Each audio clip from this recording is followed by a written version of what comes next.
abrir em Malaquias, irmãos, livro do profeta Malaquias.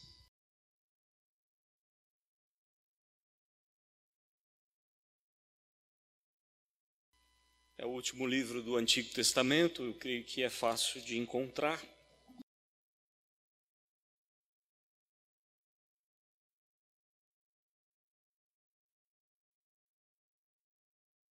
Eu aprendi algumas coisas com o reverendo Sebastião, professor de hebraico, aprendi muitas coisas com ele, eu admirava muito, um homem muito sábio. E uma das coisas que ele ensinou para a gente é que Deus fala a partir do momento que a palavra é lida. Então preste muita atenção na palavra, na leitura da palavra. É mais importante a leitura do que o sermão, porque tem igrejas aí, tem pastores que é aquele sermão, né, que muitos já conhecem, lê o texto, sai do texto, nunca mais volta para o texto, sermões de 3 divisões, né? Então não é esse o caso, a gente precisa ler, a gente precisa conferir mesmo, a gente precisa aprender na própria palavra de Deus, e Deus fala por meio da sua palavra. Então nós vamos começar hoje, né, a exposição de mais um livro da palavra de Deus, o livro do profeta Malaquias. Vamos ler, assim diz a palavra do Senhor. Sentença pronunciada pelo Senhor contra Israel por intermédio de Malaquias. Eu vos tenho amado, diz o Senhor, mas vós dizeis, em que nos temos amado? Nos tens amado? Não foi Esaú irmão de Jacó? Disse o Senhor. Todavia amei a Jacó, porém aborreci a Esaú, e fiz dos seus montes uma assolação, e dei a sua herança aos chacais do deserto. Se Edom diz, fomos destruídos, porém tornaremos a edificar as ruínas, então diz o Senhor dos exércitos, eles edificarão, mas eu destruirei. E Edom será chamado terra de perversidade e povo contra quem o Senhor está irado para sempre. Os vossos olhos o verão e vós direis, grande é o Senhor, também fora dos limites de Israel. O filho honra o pai e o servo ao seu senhor. Se eu sou pai, onde está a minha honra? E se eu sou o Senhor, onde está o respeito para comigo? Diz o Senhor dos exércitos, a vós outros, ó sacerdotes, que desprezais o meu nome. Vós dizeis, em que desprezamos nós o teu nome?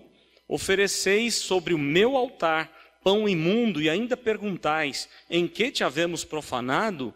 Nisto que pensais, a mesa do Senhor é desprezível. Quando trazeis animal cego para o sacrificardes, não é isso mal? E quando trazeis o coxo ou o enfermo, não é isso mal? Ora, apresenta-o ao teu governador, acaso terá ele agrado em ti e te será favorável? Diz o Senhor dos exércitos. Agora, pois, suplicai o favor de Deus, que nos conceda a sua graça, mas com tais ofertas nas vossas mãos, aceitará ele a vossa pessoa? Diz o Senhor dos exércitos. Tomara houvesse entre vós quem feche as portas, para que não acendesseis debalde o fogo do meu altar. Eu não tenho prazer em vós, diz o Senhor dos exércitos, nem aceitarei da vossa mão a oferta. Mas desde o nascente do sol até o poente, é grande entre as nações o meu nome, e em todo lugar lhe é queimado incenso e trazidas ofertas puras, porque o meu nome é grande entre as nações, diz o Senhor dos exércitos. Mas vós o profanais, quando dizeis, a mesa do Senhor é imunda, e o que nela se oferece, isto é, a sua comida, é desprezível. E dizeis ainda, que canseira, e me desprezais, diz o Senhor dos exércitos, vós ofereceis o dilacerado e o coxo e o enfermo, assim fazeis a oferta. Aceitaria eu isso da vossa mão, diz o Senhor? Pois maldito seja o enganador, que tendo um animal sadio no seu rebanho, promete e oferece ao Senhor um defeituoso, porque eu sou o grande rei, diz o Senhor dos exércitos, o meu nome é terrível entre as nações. Amém. Muito bem. Nós estamos, como eu disse pela manhã, iniciando o estudo de mais um livro da palavra de Deus. A ideia é, nesses 4 domingos, nós aprendemos esse livro de Malaquias. São 4 capítulos. E por que eu escolhi esse livro? Porque ele vai falar de temas relacionados à família. Talvez você olhe para esse verso, para esse capítulo, e você veja assim, não, isso aqui não tem nada a ver com família. É verdade, mas tem algo que faz toda a diferença na vida da família, e a gente vai ver isso logo depois. Há muita visão errada hoje em dia com relação à pessoa de Deus. Muita gente não conhece a Deus. Muitos crentes não sabem quem é Deus. Não tem o conhecimento verdadeiro daquilo que a Bíblia fala sobre quem é Deus.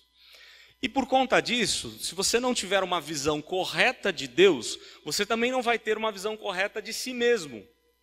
Porque uma vez que você não conhece, não sabe quem é o Senhor, como ele é apresentado aqui, aliás, a nossa irmã Luísa Venância deixou isso claro na oração, o grande Deus, ele é Senhor absoluto, ele é o Senhor dos exércitos, ele é o grande Deus. Se você tem uma visão de Deus totalmente diferente daquilo que Malaquias está expondo, eu tenho certeza que a visão que você tem de si mesmo é uma visão pequena demais ou grande demais.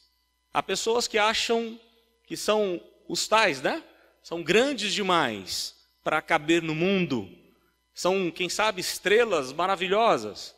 Quando a palavra de Deus diz que nós somos miseráveis pecadores, carentes da graça de Deus. Por outro lado, há pessoas que se sentem tão mal e que se acham tão pequenas.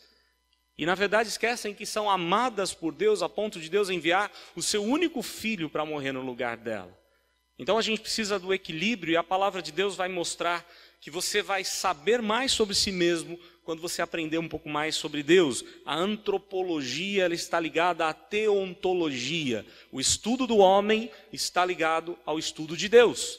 Se eu tenho uma visão errada de Deus, eu vou agir errado, quer na minha casa, quer em qualquer área da vida, as minhas atitudes também serão erradas. Há pessoas que pensam de Deus de uma forma muito errônea no nosso tempo. Nós estamos vivendo o tempo da prosperidade e saúde perfeita. Várias religiões evangélicas, ou se dizendo evangélicas, defendendo teses erradas, dizendo que você pode determinar as bênçãos para Deus. Você pode exigir de Deus que Ele faça aquilo que você deseja.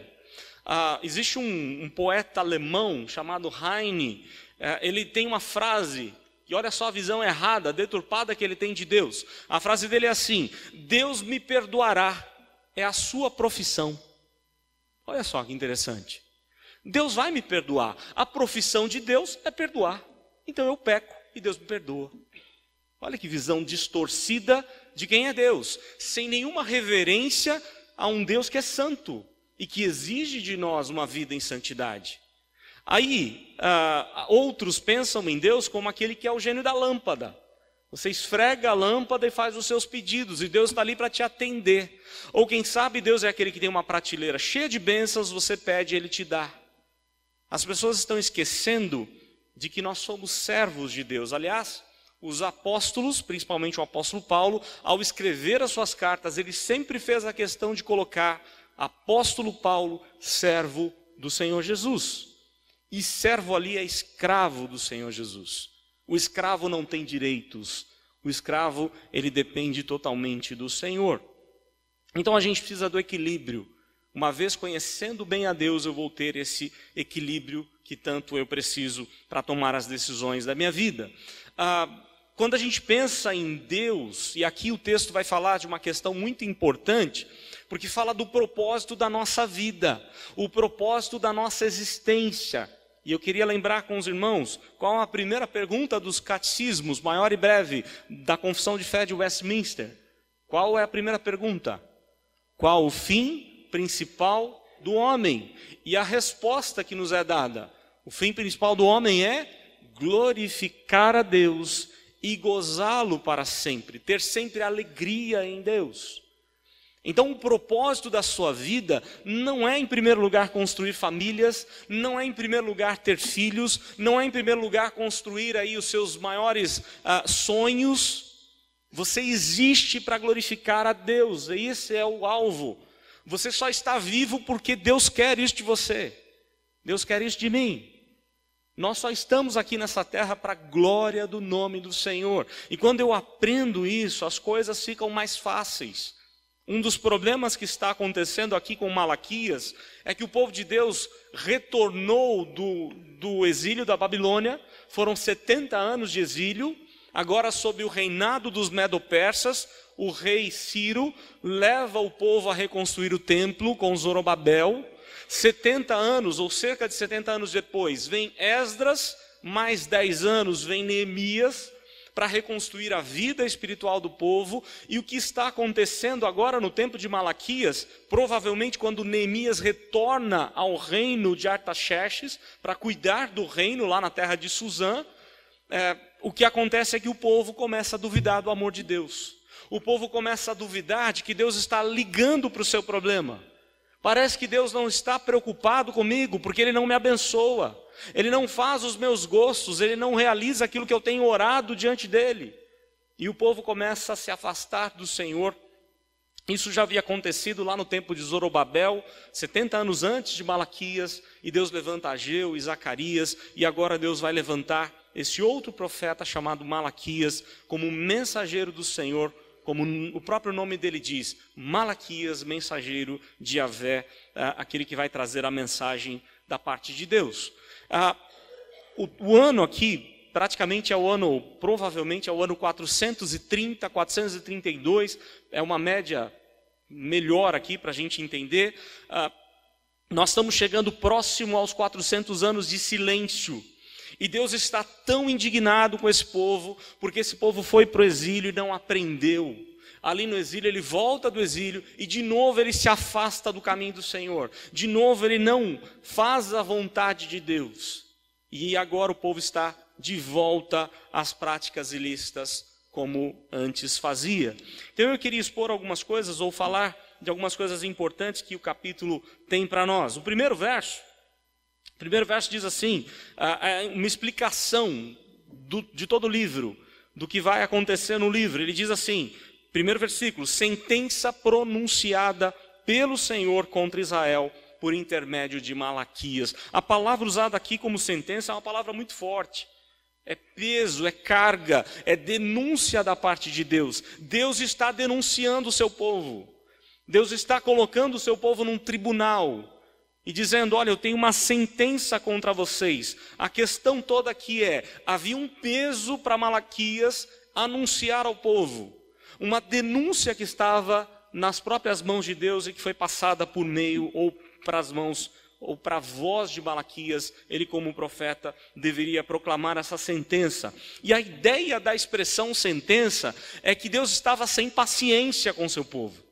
Já estava causando náuseas tudo aquilo que o povo de Deus estava fazendo. E aí quando a gente olha para o Novo Testamento, a gente vê Jesus falando sobre isso. Para a igreja de Laodiceia, não é? Porque não és quente nem frio, mas és morno, estou a ponto de vomitar-te da minha boca. O que está acontecendo aqui é bem semelhante. Deus está falando para o povo, olha, eu tenho uma denúncia com vocês porque eu não aguento mais. Eu já falei 1000 vezes, eu já mandei profetas, eu já falei várias vezes para vocês, e vocês continuam do mesmo jeito. Havia náuseas em Deus. A ideia da palavra sentença é algo muito pesado, muito forte. E vejam que ele usa aqui, sentença pronunciada pelo Senhor, contra Israel. Israel não é o reino do norte mais. O reino do norte já havia caído, o reino do sul já havia caído. Aqui é pós-exílico. Não tem mais a divisão dos reinos. Aliás, não tem mais rei. Eles esperam o rei Messias chegar. Não é? Não tem mais nem reino do norte, nem reino do sul. Acabou o reinado. Acabou aquele período em que da descendência de Judá estava ali um rei dominando. Não, eles estão sob o domínio dos Medo-Persas. Logo depois, já nesse período, os gregos estão chegando para assumir o poder sobre eles.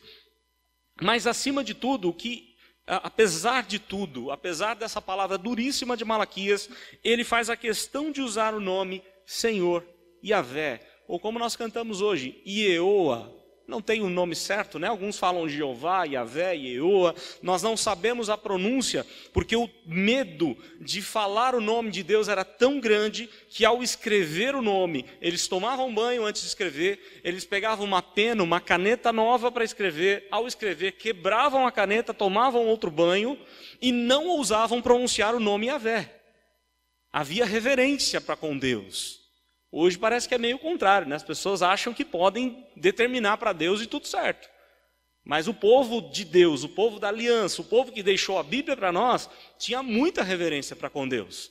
É verdade que havia um medo exagerado, tanto que eles deixaram de pronunciar o nome. Eles fizeram uma junção, o hebraico não tem vogais, só tem consoante. Então eles pegaram as consoantes do nome Yahvé, e as vogais de Adonai, de Senhor soberano. Fizeram uma mistura lá, tanto que a gente perdeu a pronúncia, nós não sabemos a pronúncia do nome. Por isso essa diferença, cada um fala de um jeito. Mas a essência do nome é a mesma. É o nome que Deus se revelou a Moisés na sarça ardente. E o que Deus diz a Moisés? Tire as sandálias dos pés, porque o solo aqui é solo sagrado. Falta essa reverência da nossa parte muitas vezes. De estar na presença de Deus. Aliás, o que Malaquias está falando aqui tem muito a ver com culto. Nós estamos na presença do Senhor, Rei dos Reis, o grande Deus. E nós deveríamos buscar um pouco mais de reverência. Nós deveríamos tirar as sandálias dos nossos pés. Claro, uma linguagem figurada, você não deve fazer isso aqui na igreja. Não é essa a ideia. Lá na sua casa você até pode fazer. Mas a ideia é de uma reverência total. E a resposta de Deus, Deus ali na sarça, vai falar com Moisés: eu sou o que sou, o eu sou, o Yahvé, o Deus imutável, o Deus fiel. Vejam que apesar de Malaquias estar falar aqui que é uma sentença pesada, eles não precisavam duvidar do amor e da fidelidade de Deus. O Yahvé é fiel, o Deus do pacto, o Deus que tem um pacto com o seu povo, que quer cuidar do seu povo, que quer perdoar o seu povo, mas que exige do seu povo mudança de vida, que exige do seu povo aquilo que foi lido hoje por Salomão. Quando Deus fala a Salomão: se o meu povo que se chama pelo meu nome se humilhar, orar, me buscar, se converter dos maus caminhos, então eu ouvirei dos céus. Vejam só, se o meu povo não fizer isso, eu não vou ouvir dos céus. É pacto, é compromisso, é casamento. Deus assumiu compromissos com a gente, Ele deixou muito claro quais são os compromissos. Se você fizer aquilo que Deus quer, Ele vai te abençoar, Ele vai te atender. Isso é muito claro e a Bíblia fala isso de uma forma bastante clara. Primeiro verso então é uma explicação. Malaquias está dizendo: olha, eu tenho uma sentença para o povo. Segundo verso, e aí ele vai falar assim: eu vos tenho amado, diz o Senhor. E olha a arrogância deles, olha a resposta deles. Mas vós dizeis, Deus falando, né? Em que nos tens amado? Olha o povo com arrogância falando para Deus: o Senhor tem nos amado mesmo? Em que o Senhor nos tem amado? E aí Deus responde: não foi Esaú irmão de Jacó? Disse o Senhor: todavia amei a Jacó, porém aborreci a Esaú, e fiz dos seus montes uma assolação, e dei a sua herança aos chacais do deserto. Eles estavam duvidando do amor de Deus? Olha a lembrança que Deus faz. Não foi Esaú irmão de Jacó? Jacó era melhor do que seu irmão? Aliás, qual é o nome Jacó mesmo, que significa? Enganador. Mas por que Deus então escolhe Jacó? Porque Jacó era um homem bonzinho, temente a Deus? Não. Aliás, Paulo diz claramente que antes de nascer, Deus já havia escolhido, aliás, muito antes de existirem no ventre da mãe, Deus já havia escolhido a Jacó e rejeitado a Esaú. Aqui está claramente a doutrina da predestinação, que muita gente hoje fala: que isso é absurdo, isso é injustiça, como pode Deus escolher um povo e não escolher outro povo? A pergunta é: você faz o que você quer com aquilo que é seu. Deus faz o que Ele quer com aquilo que é dele. E tudo é dele, todo mundo é dele, todas as estrelas são dele, todas as criaturas são dele. Ele faz o que Ele quer com aquilo que é dele. Nós não temos o motivo da eleição de Deus. Nós sabemos que não foi porque somos bonzinhos que estamos na presença do Senhor. Nós não somos melhores do que aqueles que estão hoje nas drogas, no crime ou na sarjeta como um mendigo. Mas a graça de Deus nos alcançou por um decreto de Deus lá na eternidade. Ele nos amou na eternidade, diz Jeremias. São mistérios da parte de Deus, mas que não faz Deus ser injusto. Pelo contrário, faz Deus ser gracioso para com um povo. Porque todos nós íamos para o inferno e Deus pegou o povo dele e disse: esse povo não vai, esse povo eu não vou desprezar, esse povo eu vou amar. E as pessoas enganam-se por achar assim que Deus então só ama o povo dele e não ama o incrédulo. Se Deus não amasse o incrédulo não mais existiria. Se Deus não amasse a sua criação, não tivesse misericórdia da sua criação, ela não mais existiria. O caso aqui é que Deus ama toda a sua criação, mas o seu povo ele ama por toda a eternidade, ele ama para relacionamento íntimo. Ele escolheu um povo para se relacionar intimamente com esse povo, para fazer desse povo seus próprios filhos, já que ele só tem um filho. Ele faz desse povo todos serem filhos por meio daquilo que Cristo fez na cruz. Então, há um amor de relacionamento íntimo, é o que Deus está se referindo aqui a Malaquias. Eu desprezei a Esaú, mas eu amei vocês. E a referência aqui era muito interessante, porque olha o que diz o verso 4. Se Edom é a descendência de Esaú, se Edom diz: fomos destruídos, porém tornaremos a edificar as ruínas, então diz o Senhor dos Exércitos: eles edificarão, mas eu destruirei, e Edom será chamado terra de perversidade e povo contra quem o Senhor está irado para sempre. Olha só, o texto vai dizer aqui algumas coisas bastante interessantes, porque na época de Malaquias, os edomitas já não mais existiam. Não existia mais aquele território de Edom por onde Moisés tentou passar, e o rei de Edom proibiu e perseguiu o povo.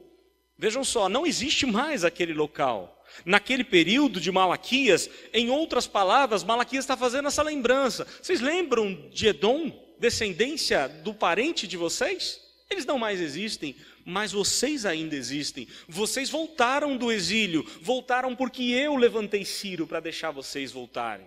Porque eu preservei a vida de vocês, porque eu cuidei de vocês nos 70 anos do exílio, conforme nós já aprendemos e vemos em vários textos da palavra de Deus.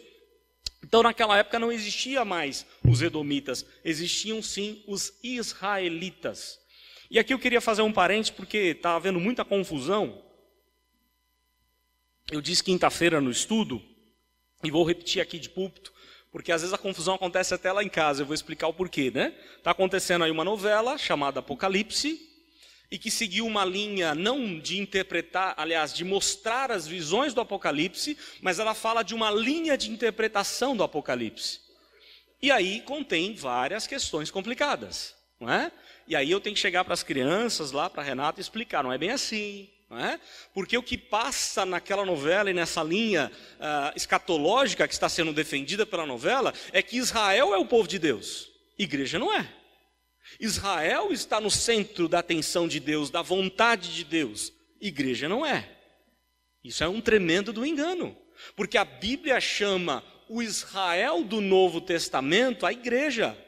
Paulo escreve aos Gálatas, porque se você defender essa tese, joga o livro de Gálatas fora. Paulo diz que é descendência de Abraão os que são pela fé e não pelo sangue. É os da fé que são descendência de Abraão.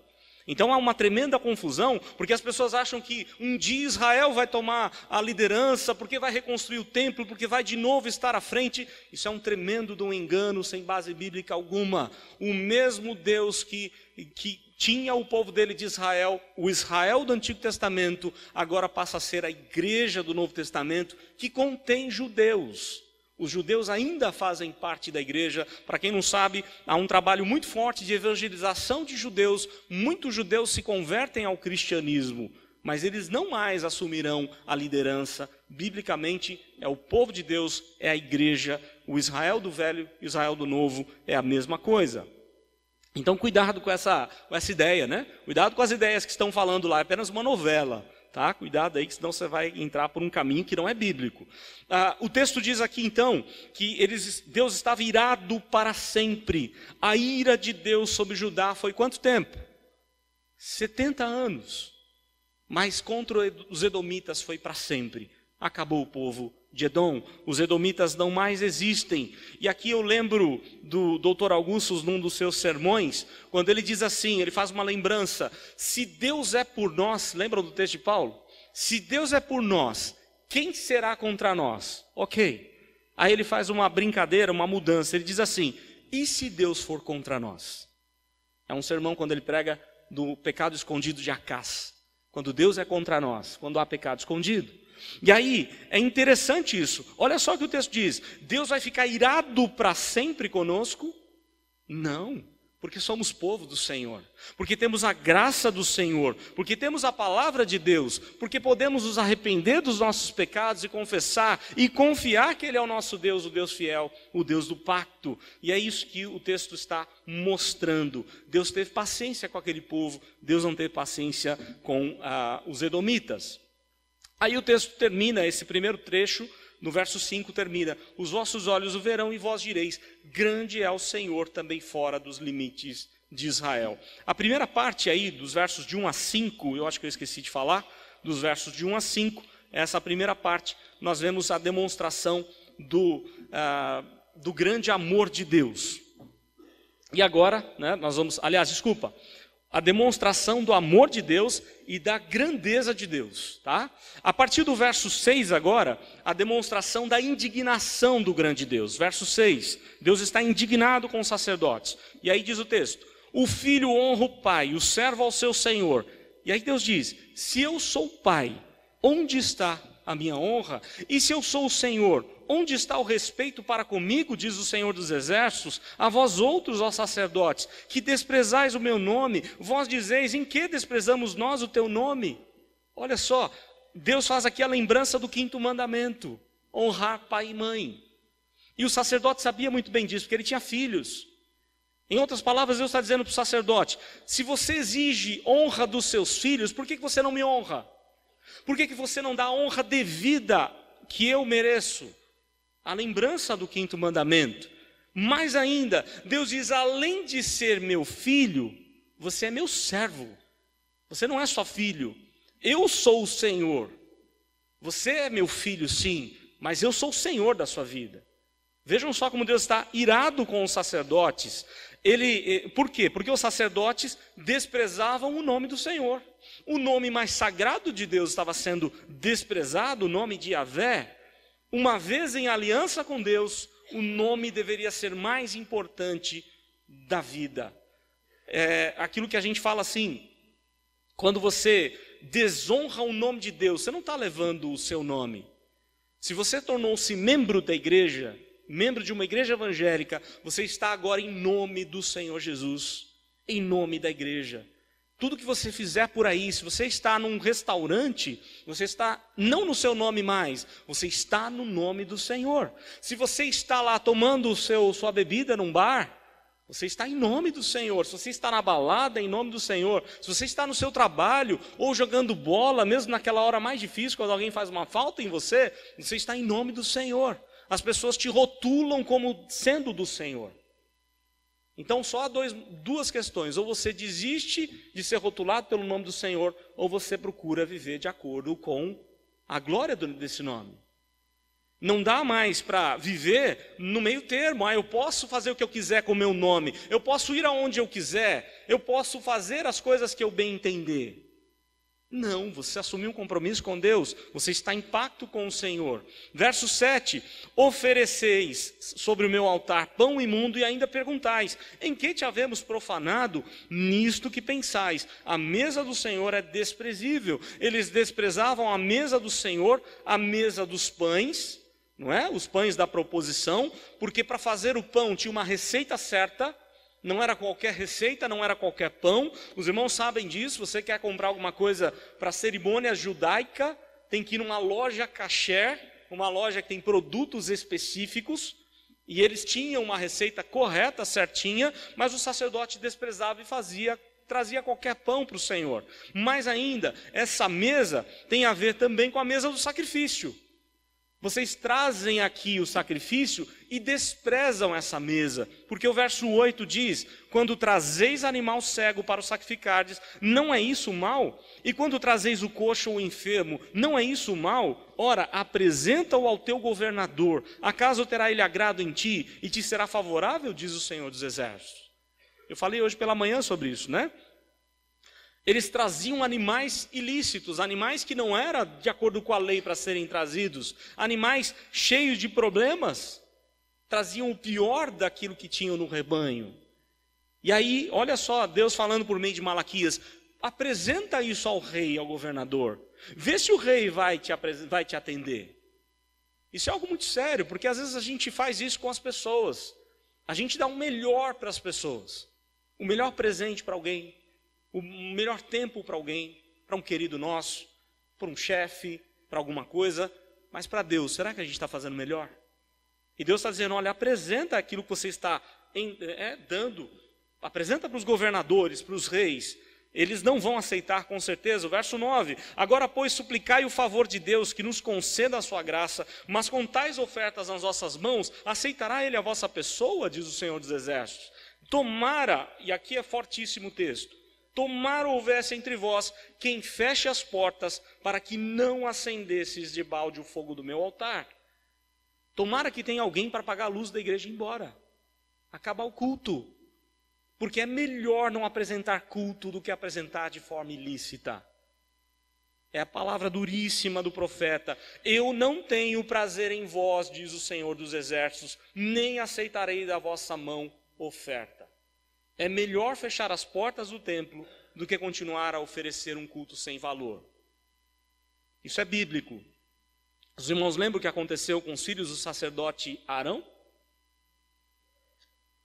Aliás, o sumo sacerdote Arão, que tinha uma vida completamente torta e que chegavam na presença de Deus e faziam o que bem entendiam, o mesmo com os filhos do sacerdote Eli, ambos foram mortos. Os filhos de sumo sacerdote Arão, pior ainda, mortos na presença do Senhor, com a indignação do Senhor.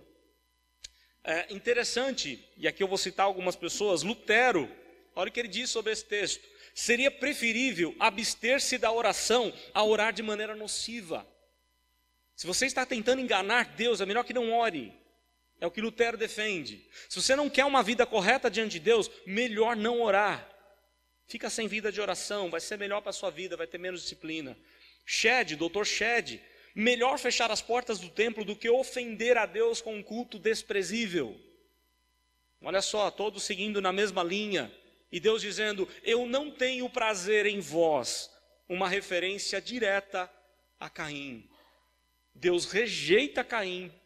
Por quê? Por causa da oferta? Não, porque Caim não tinha vida com o Senhor.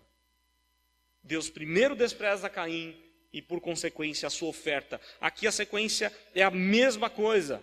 Deus rejeita, Deus despreza, Deus não aceita e não vai aceitar a oferta, porque Deus não tem prazer naquele que não tem vida com o Senhor. O texto fala de uma forma muito dura.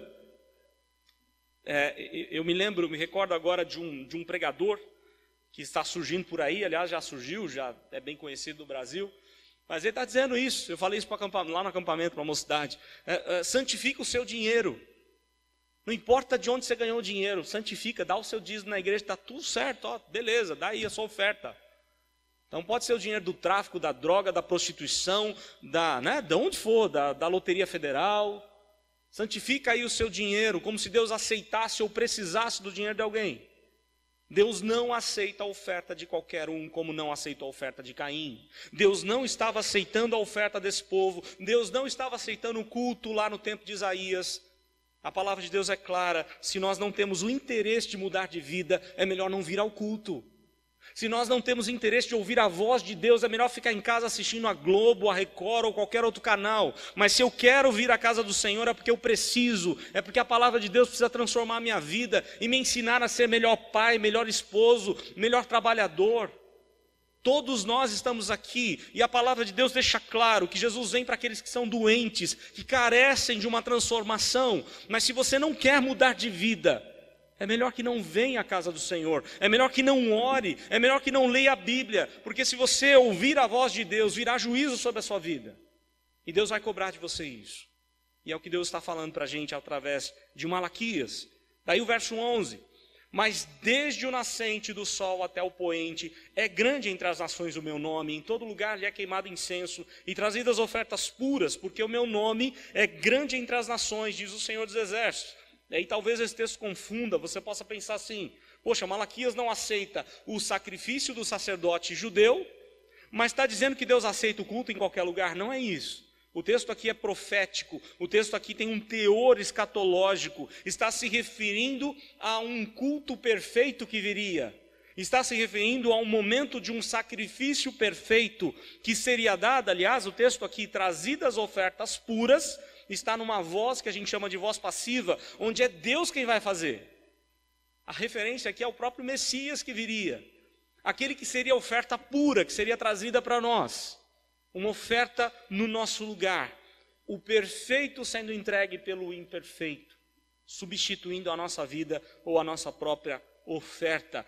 A referência aqui é a vinda de Jesus morrendo na cruz e a sua volta, o seu retorno, quando aí sim o culto será em todo lugar, todo joelho vai se dobrar diante dele. Estou chegando ao fim, verso 12 agora, 12 e 13. Mas vós o profanais quando dizeis: a mesa do Senhor é imunda, e o que nela se oferece, isto é, a sua comida é desprezível. E dizeis ainda: que canseira, é difícil acordar cedo para ir lá cultuar a Deus, né? Eles tinham sacrifícios bem cedinho, e aí eles dizem: que canseira, e me desprezais, diz o Senhor dos Exércitos. Vós ofereceis o dilacerado, animais mortos por outros animais, pegava aquele animal, já morreu mesmo, vou levar. Olha só que beleza, né? O coxo, o enfermo, assim fazeis a oferta. Aceitarei eu isso da vossa mão, diz o Senhor. Olha só, ele diz: a mesa do Senhor é imunda. O local onde as ofertas eram apresentadas, eles achavam um local muito sujo, muito imundo. Eu não quero isso, não é legal. Me desprezais. Eles voltaram as costas para Deus, olharam com desprezo. A palavra aí é olhar com desprezo, torcer o nariz. É aquele mesmo conceito da graça barata de Heine. A profissão de Deus é me perdoar. Deus é obrigado a me perdoar. Então Ele que me perdoa e eu faço o que eu quiser da minha vida. É uma visão totalmente errada, é o que está no coração do povo aqui naquele tempo. E aí ele diz assim: vós ofereceis sacrifícios imperfeitos. E aqui a referência, a gente lembra claramente do que aconteceu no Novo Testamento. Jesus, ele inicia o seu ministério expulsando os mercadores do templo, lembram disso? Jesus termina o seu ministério expulsando os mercadores do templo. Qual o motivo? O mesmo de Malaquias. Desde aquele tempo, desde os 430 anos antes de Jesus, isso piorou com a entrada da venda do sumo sacerdócio, por volta do ano 150, 170, o sumo sacerdócio passou a ser vendido. Por isso o sumo sacerdote Anás e Caifás, eles ganharam por grande, eles tomaram por grande quantia de dinheiro essa função. O julgamento de Cristo foi totalmente inútil, foi totalmente injusto. Eles não deveriam estar ali como sumos sacerdotes, presidindo o sinédrio, Mas o que ele está se referindo aqui é aquilo que o próprio Cristo veio fazer. Vocês estão oferecendo animais impuros. Vocês estão barganhando com Deus, enganando a Deus. E aí Jesus fica indignado com isso, e por duas vezes, no começo e no fim do seu ministério, ele expulsa os mercadores do templo. E aí, por fim, o verso 14: pois maldito seja o enganador, que tendo um animal sadio no seu rebanho, promete e oferece ao Senhor um defeituoso, porque eu sou o grande rei, diz o Senhor dos Exércitos, o meu nome é terrível entre as nações. E aí eu queria lembrar com a igreja, e vou fazer uma aplicação rápida com a igreja. Queria lembrar o que Paulo escreve aos Gálatas, capítulo 6, verso 7.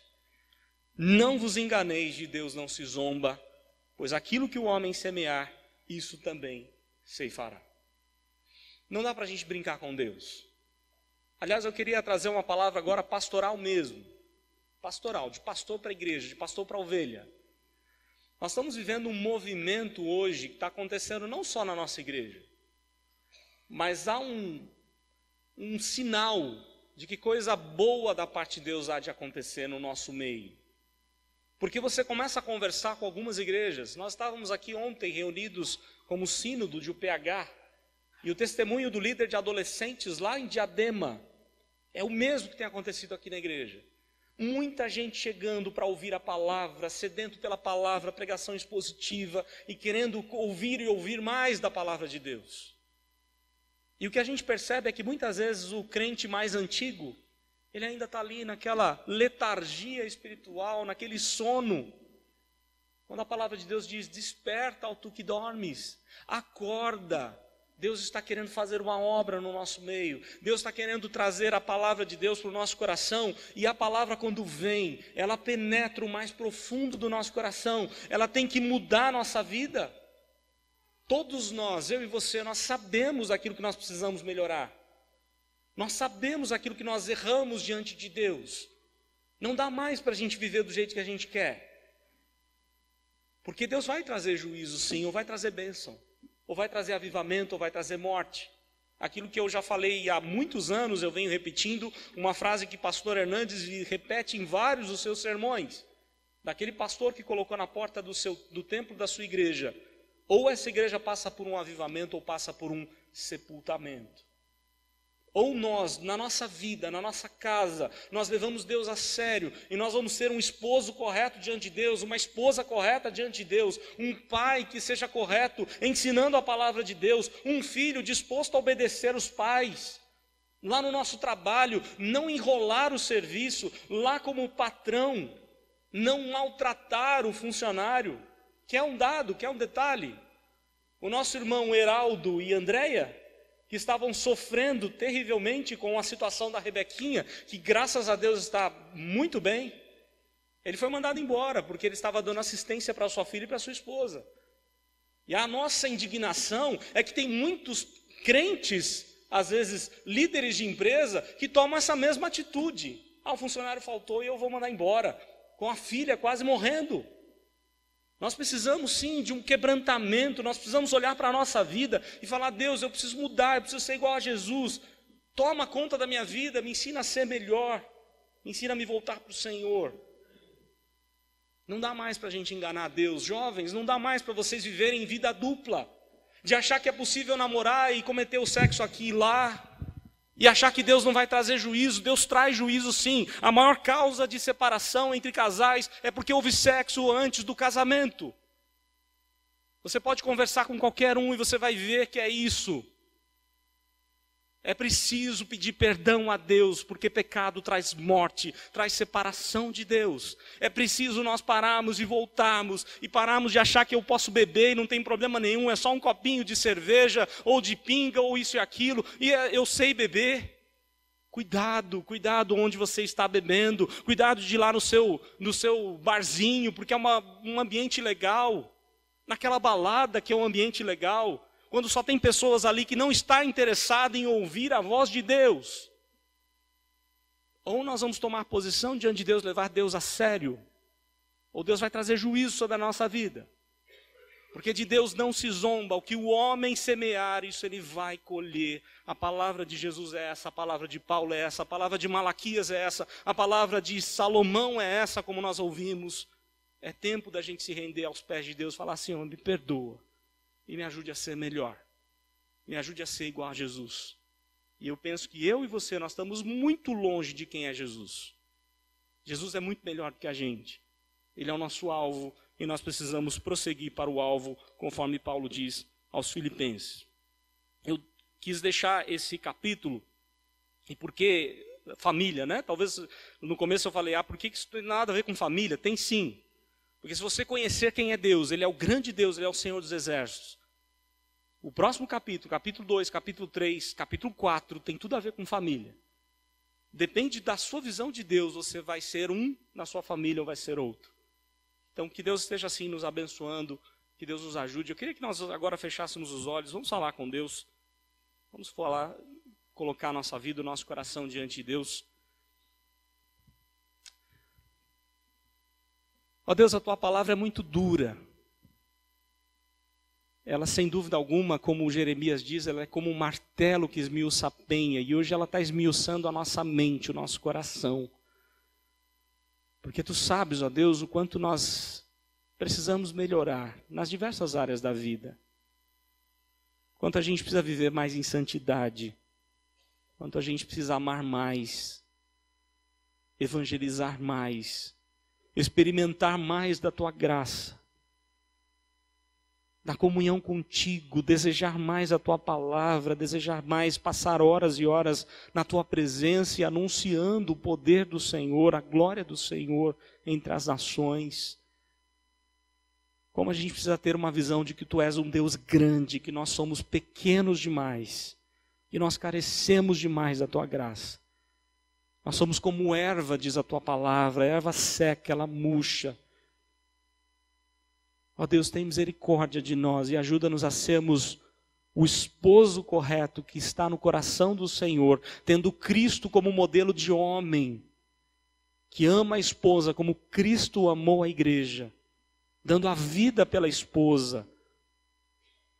Ó Deus, reaviva esse amor no coração dos esposos, reaviva no coração das esposas o desejo de se submeter à liderança do homem, de admirar esse líder, de ajudar esse líder a assumir a liderança da casa.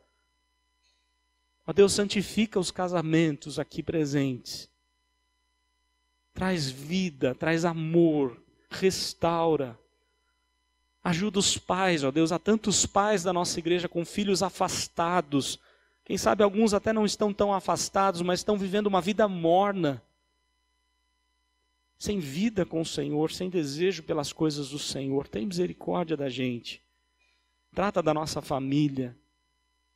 Ó Deus, nos perdoa. E também aqueles jovens, adolescentes e crianças que, quem sabe, não estão obedecendo seus pais. Ó Deus, nós te louvamos pelo departamento infantil, daquilo que tem ensinado na tua palavra, mostrado a importância da obediência, principalmente o modelo de Noé como um homem que obedeceu ao Senhor e creu naquilo que parecia ser impossível. Que essa semente plantada no coração das nossas crianças possa fortalecer o coraçãozinho delas e que elas realmente aprendam a obediência ao Senhor, a obediência aos seus pais. Que os adolescentes e jovens não sejam rebeldes aos seus pais. Ó Deus, tem misericórdia e visita a nossa igreja. Visita o povo brasileiro, visita com graça, com misericórdia. E ó Deus, faz a gente tomar uma posição séria diante do Senhor. Porque nós sabemos que nós não temos força, não temos condições para mudar de vida. Mas o teu Espírito pode agir na nossa vida e fazer essa mudança. Por isso ajuda-nos a mudar. Age por meio do teu Espírito, age por meio da tua palavra. E santifica a nossa vida, santifica-nos na tua verdade. A tua palavra é a verdade. Oramos em nome do Senhor Jesus. Amém.